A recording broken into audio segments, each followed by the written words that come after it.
9 December 2024 সোমবার নালিতাবাড়ী উপজেলা প্রশাসন, উপজেলা দুর্নীতি প্রতিরোধ কমিটি, প্রদক এবং সচেতন নাগরিক কমিটি সনাক নালিতাবাড়ী যৌথ আয়োজনে আন্তর্জাতিক দুর্নীতি বিরোধী দিবস পালন করা হয়। সকাল 11টায় জাতীয় সঙ্গীত পরিবেশনা ও জাতীয় পতাকা উত্তোলনের মাধ্যমে অনুষ্ঠানের সূচনা করা হয়। পরে দুর্নীতি বিরোধী মানববন্ধন, আলোচনা সভা এবং দুর্নীতি বিরোধী শপথ গ্রহণ করে অনুষ্ঠিত হয়। সারা বিশ্বের সবচেয়ে শ্রেষ্ঠ দুর্নীতি পাঁচ দেশ হচ্ছে বাংলাদেশ। এতে উপস্থিত ছিলেন উপজেলার বিভিন্ন শ্রেণীর কর্মকর্তা।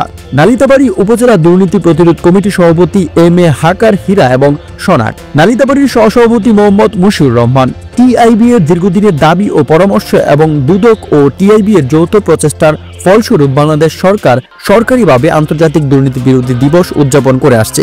এবছরের প্রতিপাদ্য ছিল নতুন বাংলাদেশ, দুর্জয় তারুণ্য, দুর্নীতি রুখবেই। এই স্লোগানকে সামনে রেখে নালিতাবাড়ী উপজেলা প্রশাসন, দুপ্রক এবং সনাকের উদ্যোগে বিভিন্ন দুর্নীতি বিরোধী কর্মসূচি আয়োজিত হয়। দেশব্যাপী দুর্নীতি বিরোধী সামাজিক আন্দোলনের অংশ হিসেবে এই দিবসটি পালন করে নালিতাবাড়ী সংশ্লিষ্ট সংগঠনগুলো। তানিম আহমেদ, নালিতাবাড়ী, শেরপুর প্রতিনিধি।